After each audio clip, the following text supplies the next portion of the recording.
พักผ่อนกินข้าวกินป่าเนาะแดนเซอร์ห้างเครื่องเล่นน้ำสาดน้ำตากแดดจนเขียวจนแหล่เบิดแผ่นหลังอันเนียนๆก็จนคือหลังขี้ขั้นคากบ่ แห่อันป้าก็ไม่ได้ไปแห่น้ำเพลินดอกพี่น้องเอ้ยมันฮ้อนเล่นแต่อยู่นี่แหละกันอิ่มบ่ไอ้แขกอิ่มบ่มื้อนี้น่ะเล่นน้ำนะคุ้มอยู่บ่ปีนี้นะ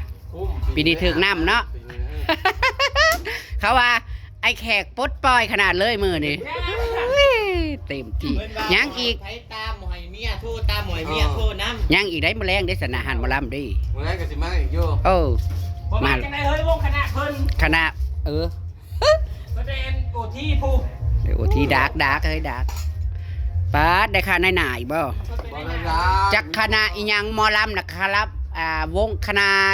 ราคาเท่าไหร่ก็ 25,000 25,000หา โอ้ยพี่น้อง ทางเครื่องสิบ่ไปหาเก็บเอาบาละคนบ่เฮ้ย บ่แม่นอันเดียวที่กลับไปบ้านนายุงติ จักแล้วเฮ้ยบ่แม่นดอกวงน้อยๆนึง จากคือบรรยุมาถึงไหน มันวงน่ะใหญ่อยู่แต่ว่าแดนเซอร์นั่นยังบ่ได้เข้าคุกเขาบ่ทันเข้ากันอยู่เป็นนัวอยู่ทางหนึงเกลืออยู่บ่องหนึงแปลกอยู่บ่องหนึงมันบ่เข้ากัน อันนี้ก็เบิ่งมื้อแรกแหละมันจะเขาหรือบ่ จังว่า นี่ก็คือกันแน่ เขาลงไป เนี่ยกับปุ้นนี่บ่ลากกันได้ไปทางนึงอันนี้ก็ดีกินบ่ลากกันได้อยู่นี่กับปุ้น ได้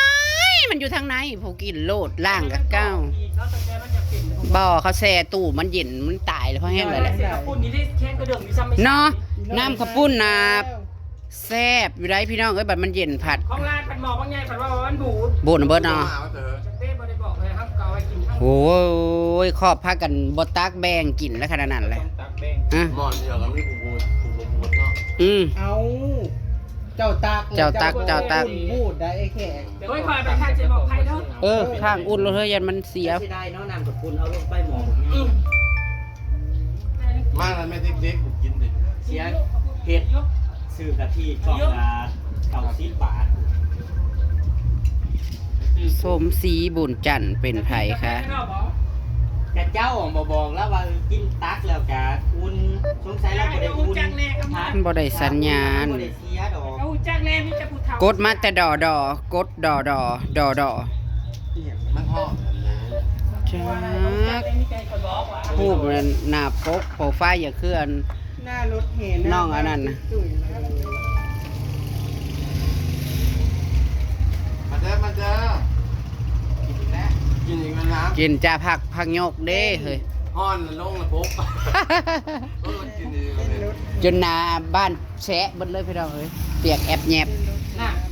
เก่าก็หนาวเก่าก็ไม่หนาวหรือบ่แน่น่ะ หิวแล้วฮะก็มา เพิ่มพลังด้วย ได้พี่ดอกเอ้ย โอ้ยไม่ใหญ่อันนี้รับเป็นอีหยัง เปลี่ยนทรงชื่อคนทำไม่เปลี่ยนนะ บ่ได้เปลี่ยนใช่สิเสือซื่อ แหน่ผัดวางชายบ้านเฮาอันนั้นผัดโอ้ยคนน่ะเป็นเด็กอ่อนได้นี่นะฮู้นี่นะ มือเธอตกไง มือโตมาเลยน่ะ เธอไม่ทุบพกสิมือมาวันนี้ กินปาดสัญญาณคือบ่ได้เสียงรถแห่ได้แน่นอนถึงๆอยู่นะ ขาดอะไร ปาดยังฮอดใช่แล้วเดี๋ยวนี้ปา บ้า ด นกันใหญ่แล้ว ข้าเจ้าคอยไปได้ข้าเจ้าบ่ได้รีบนะ มาบิน มาได้ไหมบินกระปุ้น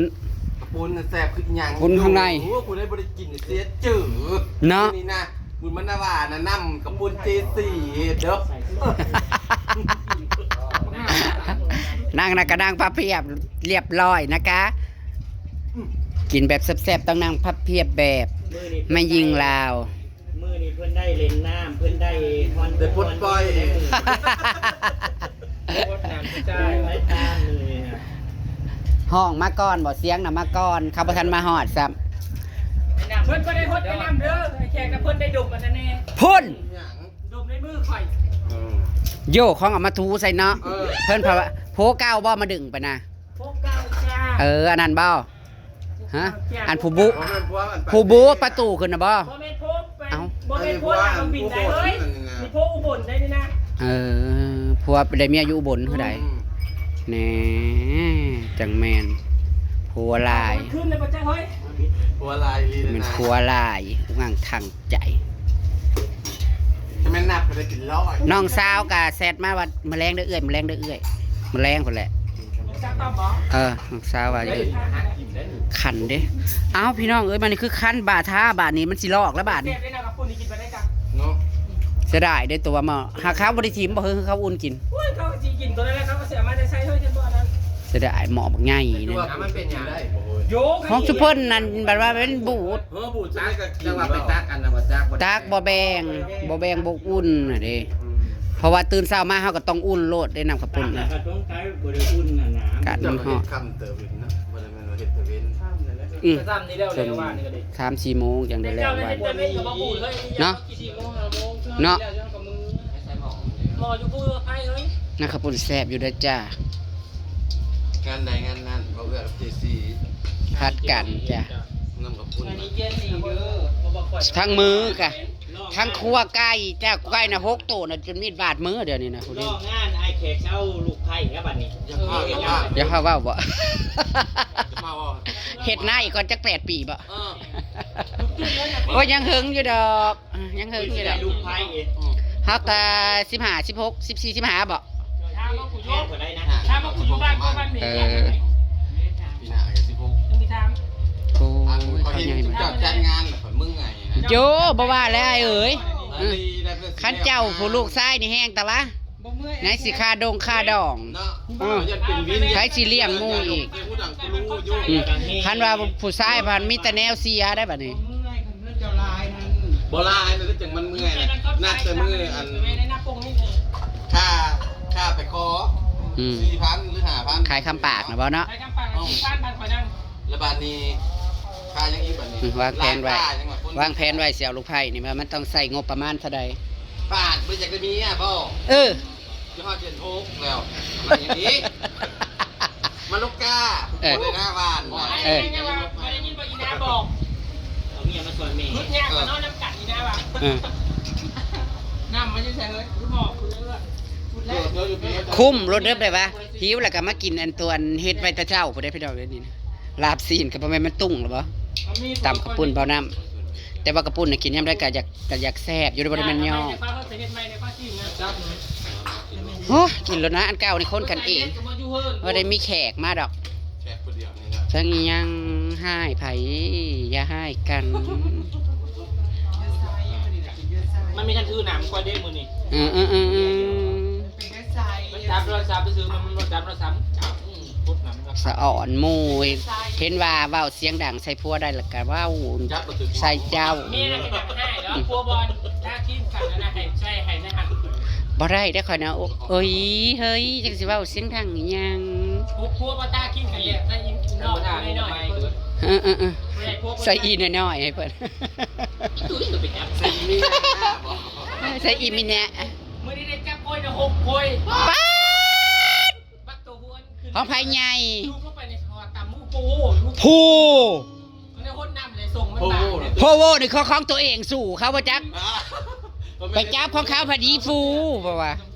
มีแต่พูน้อยๆแล้วบักตัวนั้นใหญ่ เออเด็กน้อยก็คือใหญ่ คุณอยู่แต่ช่วย บ้านน่ะบ้านอยู่ตั้งนาน ข้างนางน่ะได้กำไรเด้อจ้านางสวยนางเด่นกว่าหมู่นางก็ได้กำไรอีก โอ้กับมันไม่ได้ดม ซุ่มมาแค่น้อยกับบริษัทคือไหน แยกดม มันบอกไงถ้ามันเผ็ดมันสีเข้ากันอยู่นี่สิ โอ้ยแซ่บเด้อ เอาพี่กินกับพี่หักกินที่คนที่หัก คันเดค่อยน่ะสิลอกแล้วผู้นี้นะค่อยเอาตีนเกาตัวเองเจ็บตีนแล้วนี่นะตีนสิลอก ถ้าสิลบเบิ่งว่าเรื่องอยู่มื้อนี้ กะลงหน่อยนึง ลูกแปดกำลังใจ ลงไปเบิ่งว่าคณะ25,000มันเป็นอะไร มันลูกแปดมันติดใจนะจ๊ะ พวกไอ้แขกมันให้ไปเนี่ยวันนี้มันได้เป็นค่าตัวล้านนึง ลงไปซ่อมมันแดนเซอร์นะคะจักบาทแล้วก็จะขึ้นมา วันนี้ก็เชื่อว่าไม่ใช่อุ้ยไปร้องเพลงก็สิ เนาะ ติดแล้ว จักว่าเรามาบ่จักเนาะเราสิมาล้ำบ่ จัง เขาว่า แล้วขอน้ำเวทีนี่บ่ พอได้ยินว่าเนี่ย อย่าง นั่น นี้ ก็ คือ ไป เจ้า ตุ้ม มา อืม ได้ยินว่าไม่ให้ตุ้มก็มันนี่ เออ ย่าเอ้ยนาวพี่น้องเอ้ยเราเป็นหมอลำเก่าเราลำม่วน เปิดในหน้ากับแบบมันแกงเข้าแบบมันน้องเมฆ ก่อนละว่าอุ้ยไม่ยากก็ร้องปิ่นบ่ไม่ยากก็มาสู่โมลำเก่าได้น่ะสู่ว่าแล้วนั่นบอกท่านนี้ก็ได้ว่า พวกงูเฮ้ยเล่าร้องพี่เล่าล่ำให้ลูกสาวล่ำมันในที่แบบอีดอกอ้อ แล้ว ดอกอ้อลาว แล้วกันอันล ลำได้ผู้สังกันละเฮ้ยเอาบวกมาเฮ้ยเด้ มือแรกจะวันแล้วรอบเพลงจนหมายจะรับจุดได้ประจำ เออ ได้ครับจน ฮอดแล้วบ่ดังเอ้ยบ่มาเบิ่งบ่ลำบ่มือแรงคันมาฮอด ผมอยากซ่อนรถละก่อนแอร์มันนี่ เอามา ตักบิ๊ก หรือว่าสิลงมานอนข้างสวรรณเขตอีกบ่นางอ่ำแล้วนะโอ๊ยมันเริ่มแล้วนะ 45 นาทีคันแม่นว่าลงมากะย่านฮอดแล้วว่าจ้ะว่าท่านได้เข้าไปเบิ่งคลิป รอบเช้าเหรอ เออ ย้อนน่ะแต่เวียงมาสะพานน่ะ45 นาทีบ่ อืม รอบเช้าน่ะ11 โมง อันเที่ยงบ่ดังสุกเลย ยังว่าแห จา ละ กขั้นน้อย ก กั ระ น สิ เย บ อะ มาหมดอันสวรรค์ จะสีจักพันปีย้อนน่ะตุ้ยว่า ล้านป้ายบ่เฮ้ยพอกับบ่จักคือการปียนต์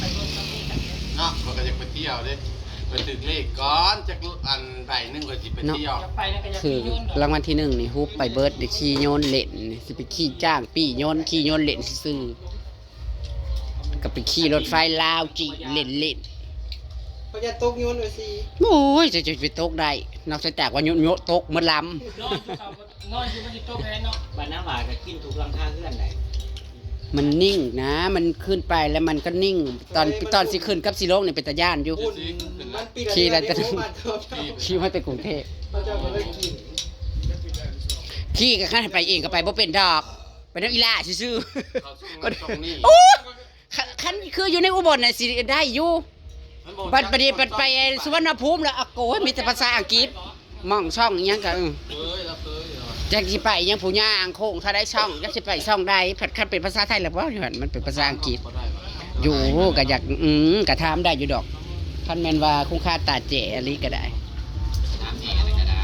อืม มองซื้อปิ้งไม่สนไม่ใจป่ะ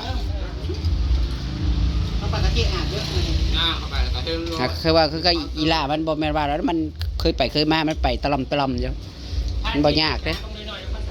หึ โอ้ยมันสมใจแล้วมันได้ลูกกับเพลงเขาอยู่เมื่อกี้นี่ งงกันไกลตาแตกไปลูกก่อนได้ แต่มือมันมาไหว้กำเพื่อนน้องตุ๋ย มันบ่ถือบ่เบิ่งแหน่ตีนน่ะเอื้อไปแล้ว เริ่มแล้วลอกแล้วเจ็บแล้วแดงทวนๆแล้วกินเลย ไปดิมันคือฮอดใช้บัตรยาเศร้าหรือน้ำตะกี้นาว มึงจะคดน้ำบ่ไอ้ แล้วมึงเปียกหายเลย อ้าวกินแล้วก็ไปโซวงอีกต่อจักหน่อย โงมัน โซวงตอนแรกเลยพอกินข้าวกินน้ำแล้วแล้วก็อาบน้ำอาบในแล้วก็แต่งหน้าแต่ว่ามันนี่ขึ้นเวทีแต่ว่ามันนี่เอาถ่าเบิ่งเด้อพี่น้องเด้อ แดงถาม แต่งหน้าถ่าคณะหมอลำมือแรงต่อ ยายมอลำมันนี่ จ้ะ ยุคอาบแจงน่ะ ส่วนรถแห่ซุมเฮานี่พักผ่อนสักกัน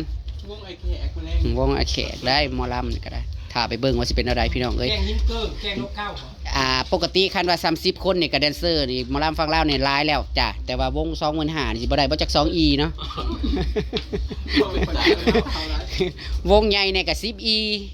มันนี่เขาคันวง25,000นี่ก็ย่านแต่2E ครึ่งขนาดนั้นแหละ ร่างจอกไม่ได้ หมื่นละ E ครึ่งหนึงก็กระเทยผู้หนึงซะ ถ้าเอามานำกับพุ่นอยู่เพี่นละ ไปถ่ายรุ่นหมาล้ำมาแรงกันแล้วกันพี่น้องจ้ายาวต่อยาวต่อคลิปนี้กะถ่ายซ้ำนี่แหละจ้าคลิปภาพบรรยากาศไว้ซ้ำนี้ค่ะ